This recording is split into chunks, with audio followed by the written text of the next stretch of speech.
ایک طرف معاشرے میں وہ مرد ہیں جو غیر تربیت یافتہ، غیر تزکیہ شدہ، ہوس سے بھرے ہوئے، شہوت سے بھرے ہوئے، اور دوسری طرف اگر یہ معاملہ ہوگا فلم معاشرے میں عام، فحاشی معاشرے میں عام، تو ظاہر عزتوں پہ ہاتھ آئے گا نا۔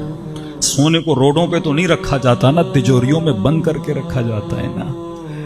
قیمتی چیزیں کور کر کے رکھی جاتی ہیں۔ اللہ تجھے قیمت دے رہا ہے، ہر چیز کے بننے کا ایک سبب ہے۔ کوئی یہ کہے کہ نہیں مولانا ایکوالٹی کہ مطلب اگر مرد باہر جا سکتا ہے، مرد گھوم سکتا ہے، مرد یہ کر سکتا ہے تو ہم کیوں نہ کریں؟ تو یہ تو وہی بات ہو گئی کہ اللہ تو عادل ہے۔ بھئی عدالت کا مطلب مساوات نہیں ہے۔ سب سے بڑی غلطی جو ہم کرتے ہیں، عدالت کا مطلب برابری نہیں ہے کہ آج ٹی وی پہ شوز ہوتے ہیں مرد اور عورت برابر، کوئی نہیں ہے کائنات میں۔ دو بھائی بھی آپس میں برابر نہیں ہوتے۔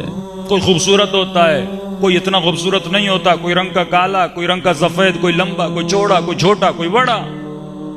تو مطلب کہ خدا نے عدالت نہیں کی؟ پھر اس طرح تو سب کو ایک شکل کا بناتا، ایک قد کا بناتا، ایک سوچ کا بناتا، سبھی ایک پاور والے ہوتے۔ دنیا چلانی تھی، جذبات کا الگ ہونا ضروری تھا۔ کسی کو مزدور بننا تھا، کسی کو درزی بننا تھا، کسی کو تاجر بننا تھا، کسی کو عالم بننا تھا، سب کے مزاج الگ الگ ہیں۔ اب یہ تو بالکل ایسے ہو گیا کہ جب آپ گاڑی چلاؤ تو گاڑی کا ٹائر بولے مجھے ٹائر کیوں بنایا ہے تم نے؟ مطلب میں ڈامبر پہ چلوں، میں گرمی میں روڈ پہ چلوں، میں چلتا رہوں، اور بولے کہ تم نے جو گیئر باکس ہے، جو گیئر چینج کرتے ہو، یا گاڑی کا جو ہینڈل ہے وہ اندر اے سی میں بیٹھا ہوا ہے، تو تم نے بڑا ظلم کیا، مجھے ٹائر بنایا، اسے سیٹ بنا دی۔ تو بھائی کسی نہ کسی کو تو ٹائر بھی بننا ہے، کسی کو سیٹ بننا ہے، کسی کو گیئر باکس بننا ہے، تبھی جا کے گاڑی بنتی ہے نا۔ اگر گھر بنانا ہے تو گھر میں مختلف ذمہ داریاں ہیں، اور انہی ذمہ داریوں کے حساب سے پھر خدا نے مختلف اجر رکھے ہیں۔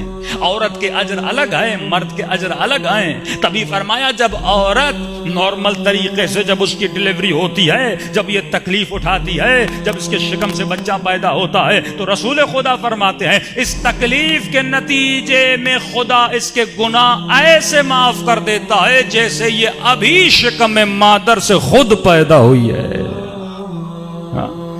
آج تک سنا کہ باپ کے قدموں میں جنت ہے، ماں کے قدموں میں جنت ہے۔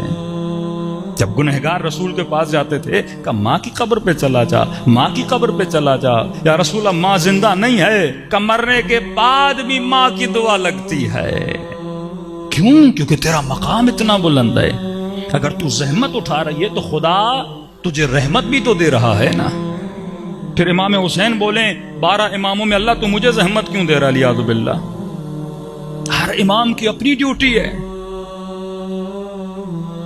جو مصیبت امام حسین نے جھیلی وہ دوسرے اماموں نے نہیں جھیلی۔